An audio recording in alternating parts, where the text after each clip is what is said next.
Do you ever feel like you're living in your head, like you choose to dream just to detach from reality?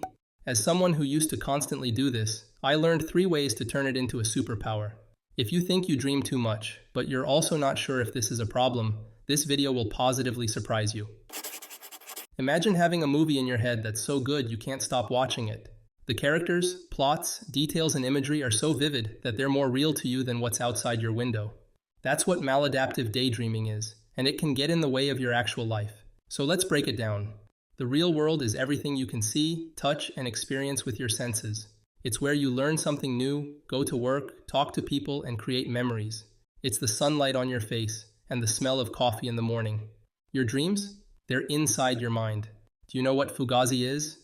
Fugazi, it's a fake. Yeah, fugazi, it's a wazi, it's a woozy, it's a fairy dust. It doesn't exist. It's never landed. It is no matter. It's not on the elemental chart. It's not fucking real. Right? Right. But here's the good news. Your dreams aren't a problem. They're a resource. You just need to learn how to use them. So then, how do you deal with maladaptive daydreaming? The first thing you need to do is to realize that you actually have it. Look for a few key signs like, do you find yourself spending hours dreaming instead of doing the things you need or even want to do? Do you feel like you've lost control over when you start or stop dreaming? Are you fucking addicted to your dreams? No, I'm just kidding. This isn't about judging yourself. It's about recognizing patterns so you can take control and dream at will. And since there's no official diagnosis or treatment for maladaptive daydreaming, here are the 2 strategies I use to both mitigate and leverage it. 1. Go out and do something. The more engaging your real life is, the less your mind will feel the need to escape. It's actually difficult to daydream when you're focused on something fun or challenging. So find ways to keep your hands and brain busy. Pick up a hobby, try sports, or spend more time with loved ones. I actually picked up ping pong at the dormitory gym during my time in Sweden, which helped me a lot with getting out of bed at the time.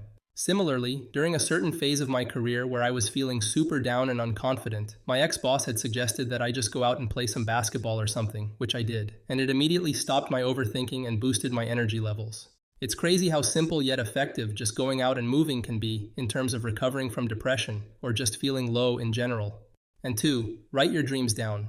When you put your dreams on paper, they become tangible. They stop being abstract ideas that take up your day and start becoming stories, goals, or a vision. Authors, filmmakers, and artists do this all the time, and it's a prerequisite for turning maladaptive daydreaming into a superpower. Now here's the twist. What if you don't want to stop dreaming? What if you're happy being a weird f*** and your dreams are what make you you? Well, here's a reminder about the nature of us humans. We dream and we make things happen.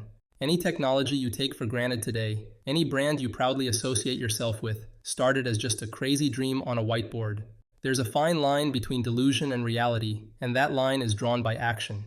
While the ones sitting on the sidelines tend to come up with an endless list of things that make a dream impossible to achieve, the ones who actually do remarkable things are busy taking action on those dreams. So those vivid dreams of yours, they're a gift. They're a goldmine for creativity. Turn them into inspiration to map out actual steps you can take towards achieving your goals. The key is to leverage your imagination to inspire purposeful action. Learn when to let it run wild and when to bring it back to focus on the real world.